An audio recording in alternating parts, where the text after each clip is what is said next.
Welcome to the Living Connected podcast. So let me just start by saying everyone has a podcast, and I used to always say, really, another podcast? And here I go, I'm launching a podcast.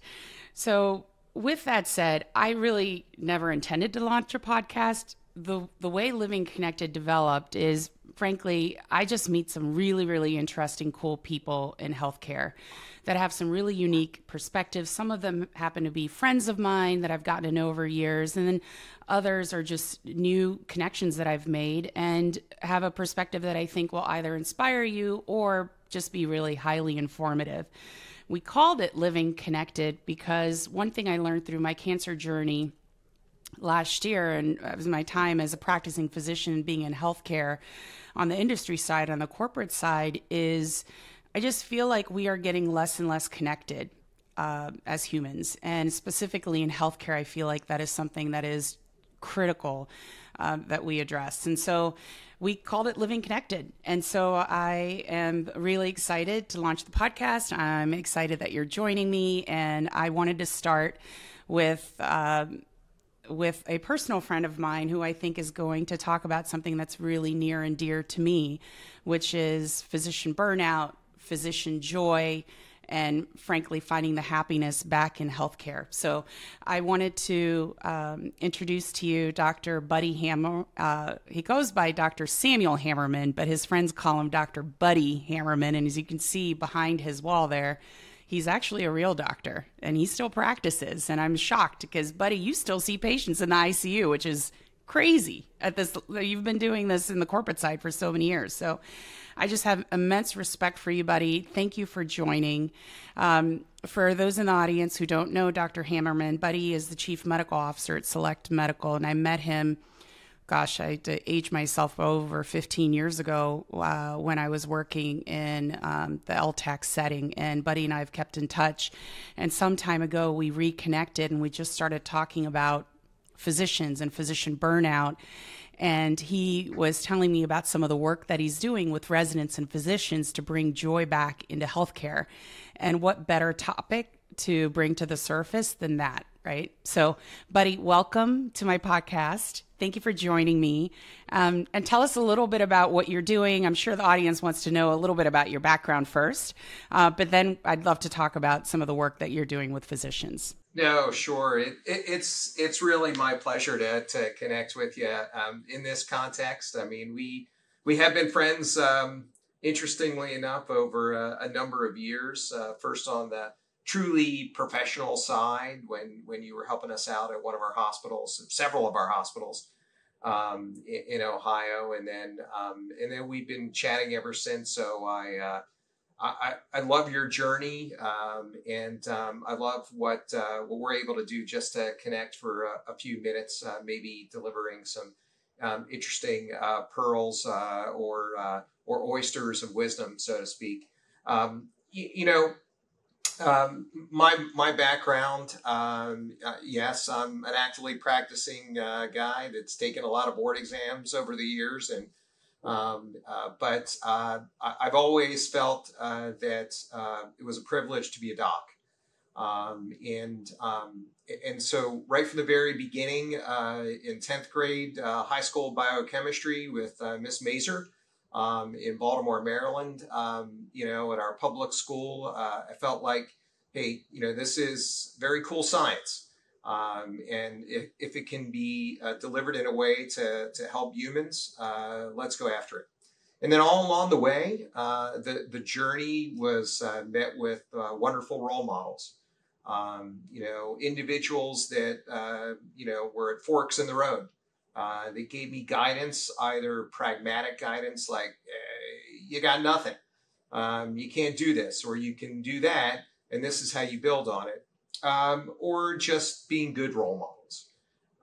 And so my journey from a clinical standpoint took me through some wonderful institutions and fellowships and et cetera. And even into private practice for a bit of time. And it was really, an opportunity to be in a physician leadership role on a local level. And actually at that time for one of our hospitals, along with being in private practice, that I understood that physician leadership was at its core, and physician joy at its core was combining these efforts to lead other folks and use their talents to support important outcomes. Being an ICU doc is only part of the puzzle. I've always kind of built my my existence on doing hard things, whether it be riding up a hill. I'm a cyclist, so I'm a goat, so I like to climb, albeit some challenging things that I've been able to accomplish, thankfully, after much time, or just life in general. I think docs on a daily basis face these things, but physicians especially going through medical school and internship and residency and fellowship, they have to rely on their resilience, and they have to rely on grit. And that's hard. But they also, at the end of the line, are delivered a gift, right? They are delivered with knowledge. They are delivered with the ability to train to be master clinicians, master educators, master leaders. Every one of us has that intrinsic to our core when we decided to go to medical school.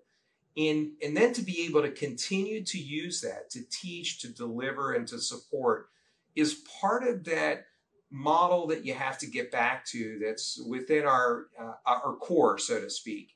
That's where that inner joy, that inner peace, that inner purpose comes from.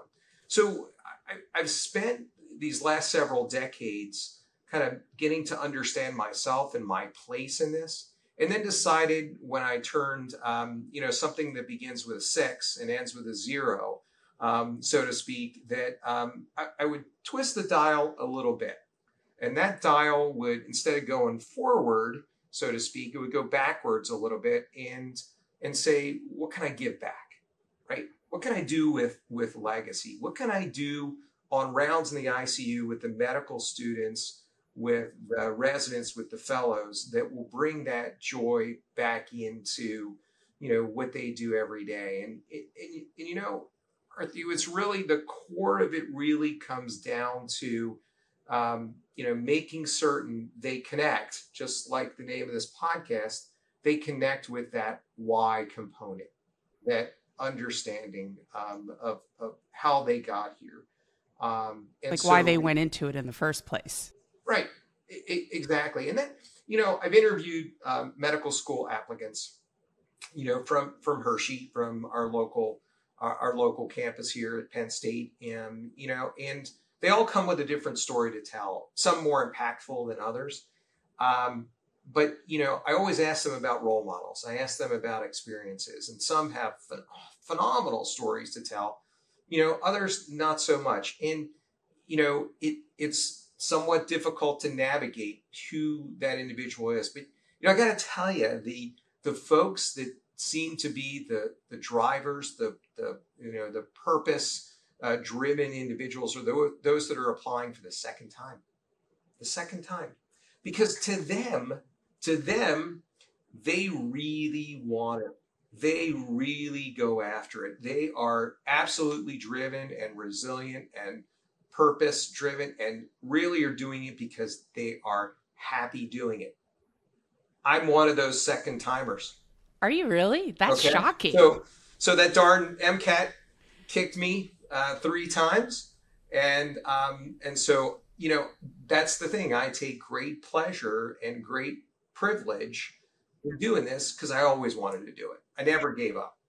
So I'm going to make sure I share this actually with nieces. I have nieces and nephews that want to go into medicine, because I think you're right. There's especially for high achieving people, you think, well, if I didn't get in the first time, or I didn't kill it on the MCAT, I have no business being a doctor. And what I'm hearing from you, and I agree with, by the way, is the best doctors that I've known are not the ones that are the smartest. They're the ones that have the most purpose, right? Of the why that they're doing what they're doing. So here's where I struggle, buddy. is I want to go back to some of the earlier things that you said about how physicians, we are intrinsically wired, right? High achieving.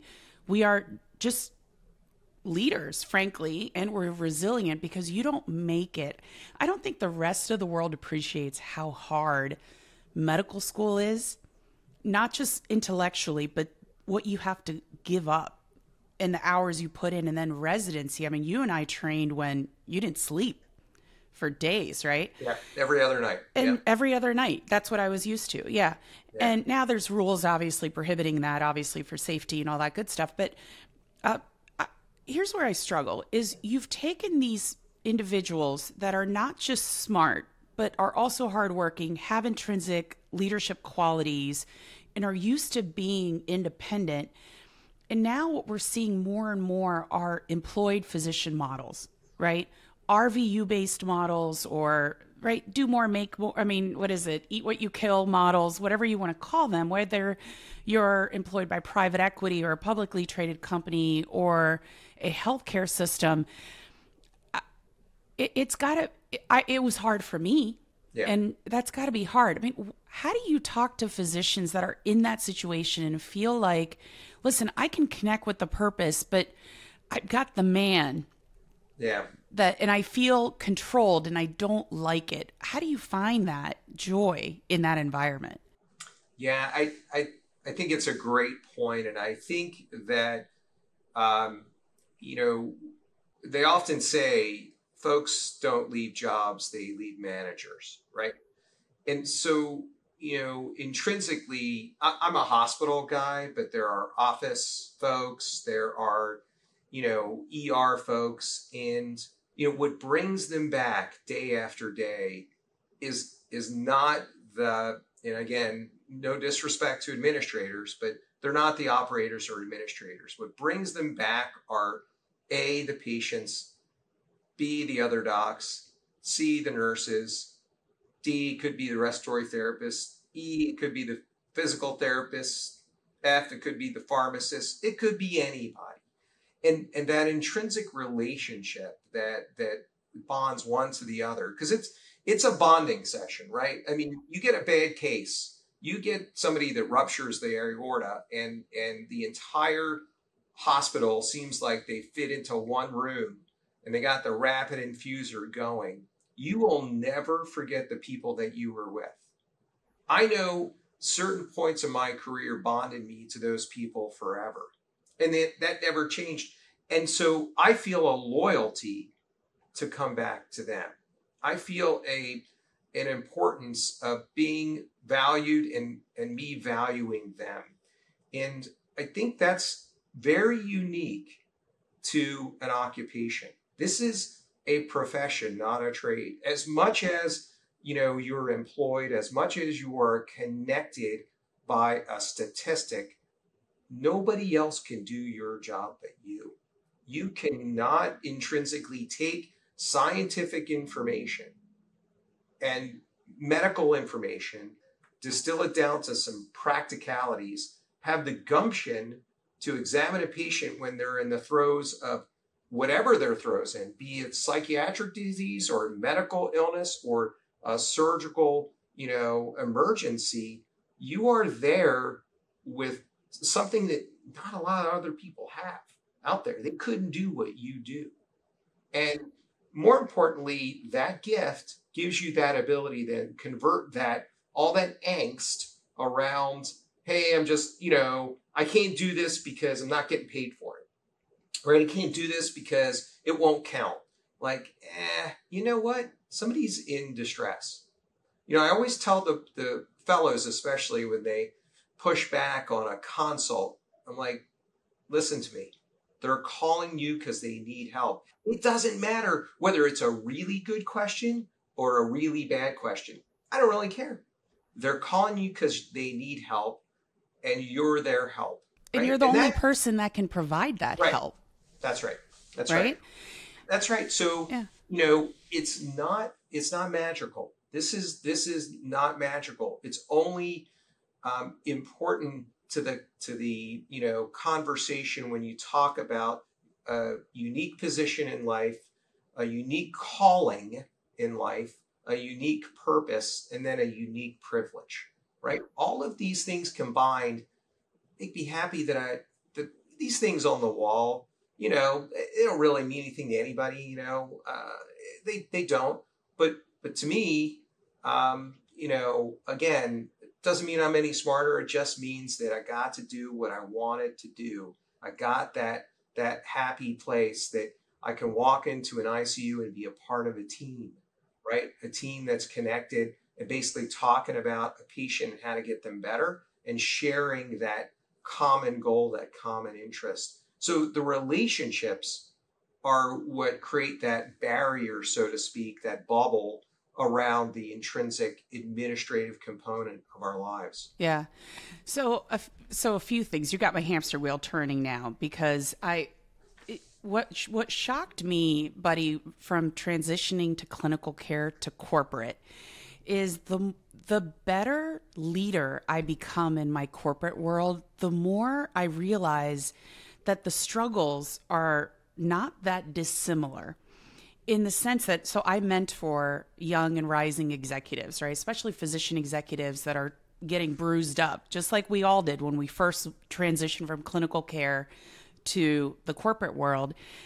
And in the corporate world, you can have a crappy manager, but if you like the team you're working with, right, and you're having fun at work with the people you're working with, it becomes a good job regardless, right? And what I'm hearing you say is that in these settings, whether it's a hospital setting, now I worked in a hospital outpatient department, which was great because I had a team of nurses.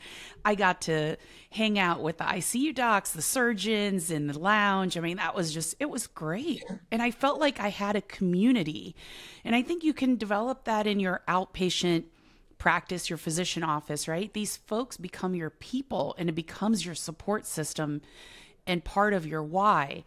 And the other thing that you said that really kind of struck me is this privilege. I come from, I grew up in a little village in India. I grew up watching my family members practice medicine. And I remember at my white coat ceremony, my father said to me, don't ever take this for granted. You have been given a gift. When people come to you, they are their most vulnerable, regardless of status or wealth. When you don't have health, you're vulnerable. And when they come to you in that state, don't ever take it for granted and consider this a privilege to be able to take care of your fellow human beings. And that's such an important, I think, take-home message, right, for all of us.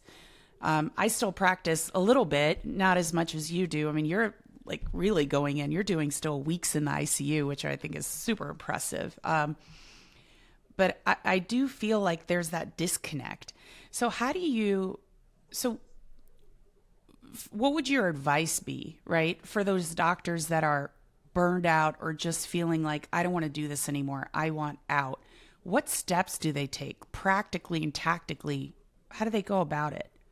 Yeah, it's a great question. So, there's all sorts of models around physician wellness, and I really hesitate to use the word burnout because I think it's difficult to really depict that. I think it's overworked. I think it's loss of autonomy. I think it's many of those things. But I think on some level, the very first thing that the docs have to do that feel a sense of frustration and burnout is, number one, really measure within themselves, is this threatening to me either mentally or physically? Is this position? Because we all know, and you and I both know this, that there are lots of positions out there that are open and, it looks good on paper, but it's not always the reality. So, the fact of the matter is you may actually be better off where you are, but then taking control. And part of that taking control is understanding what really the balance needs to look like, whether it's a work hard, play hard model, or whether it's, I need to make sure that I compartmentalize my life.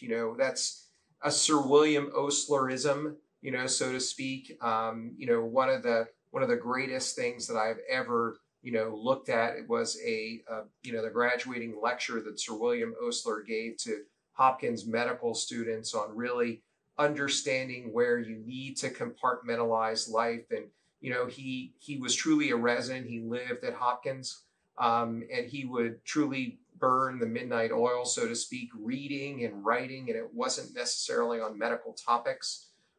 So spending time doing the things that you like to do, whether it be fitness wise, whether it be hobby wise, etc. And family is key. You need supportive structure outside of medicine. My wife, who's a hospital social worker, knows more about the workup of hospital acquired pneumonia than she ought to, and she's a little dangerous with a little knowledge. But I always throw out to her, hey, if I'm spraying weed killer on the lawn, here's what you do, grab your atropine and etc. So there's all sorts of crazy things like that, but it was her ability to kind of step into my world and vice versa, and also talk about frustrations. You need a sounding board. You need a mentor. You need someone to be able to unload, so to speak. And that allows you to step back and then find your roots again. I'm a big voter for, writing a few things down in a journal, or waking up a little bit earlier in the morning, grab a cup of coffee and read something or write something or think about something that you want to do. That intention for the day. You're not going to get it all done, and you're not going to get it all right. But what you're going to get is every single day, as a practicing clinician, as a doc, or as a physician leader, there's a little snippet, a little takeaway that's positive. That's, man, that was a really good conversation. I have a lot of tough conversations as a physician leader. My joy is in the ICU oftentimes, but I have some calls like this today, like that ability for us to connect, doing something we never imagined either of us doing. Right. And we never know. This might be my last podcast, but we'll see. Maybe it is mine too, but who cares? Let's just go for it. Who cares? It's fun. And, yeah. And so, today's a good day, right? I wrote some things down. I wanted to talk about, this sort of thing and creating some opportunities to share some wisdom, and et cetera. And, I'm not backing down, at this point. I tell the residents, hey, once, or the fellows, once I stop knowing what Lasix is, then I'm out, then I'm out of the ICU. But, we teach each other, right? But at the end of the day, to your question, right, to crawl back into that space that was so real and so good, when you graduated medical school and you were diving back in, to internship or residency, which was hard. You got through it. And there's some always good days ahead. Not 100%, right? But they're going to be good days. It's fun to work with the people you hang with. And it will bring you a smile. It will bring you joy, and compartmentalize. Like, I'm in, but then I'm out, right? My pager's off, or these days, really, my Tiger Text is off, or whatever you use, right? Yeah. So I love it. Some thoughts. Yeah, so. I love it. Okay, so so I'm curious from wrapping up standpoint. So I told you why I called the podcast Living Connected. Is there, what does that mean to you? When I say that, how do you translate something like that phrase personally to you? And is there something or someone in your life that you felt like you've just stayed connected to, that has been there for you through this journey, that inspires you, whether it's a mentor or a family member or anyone? Yeah. I've had several, really, as I mentioned, several really wonderful role models along the way. They pop up here and there. I've stayed connected to them, over the years. Some are physicians, some are not. I think the one person that I already mentioned, my wife, that has kind of stayed kind of hanging with me for 30 plus years now, it is the person that I have the most respect for in my life, you know. And again, if you find someone like that, that you meet in the emergency room at the University of Pittsburgh that you had to call to get beds, that's her, right? Way back when, with big hair and vibrant clothing in the middle of the night. That's who I met. A person that I said, we're just going to hang out for a year before I do my fellowship in Boston. I don't care. We will never get married, blah, blah, blah. And then, you know, things evolve. You know, and somebody that's pragmatic and understands that. So you got to stay connected to, you know, certainly, you know, family and again, you know, the importance of balance is key. I'd also say you have a work family, especially as a practicing clinician, and you need to be respectful of them too. You know, when I walked in the ICU last week, one of the first people that I thanked was one of the housekeepers, because I've come to realize over time that, you know, without them, you know, we would not be able to fight against our hospital-acquired infections. Like they are, if they do their job super well, which they do, we're going to be safe. So connecting the dots there is critically important as well. Awesome. Thank you. So this is actually the highlight of my day. Thank you. No, seriously, like it's such a great conversation and just very inspiring. And I'm sure listeners, whoever listens to this, is going to feel equally inspired. And I think if you show the end of this podcast to your wife, you probably will never have to buy her a Mother's Day gift or an anniversary gift again. So well, I'll let her know that. I'll let her know you recommended that. You know, but thanks for coming on, buddy. Thank you. No worries at all. My pleasure. Anytime. Awesome. All right. Take care. Yep.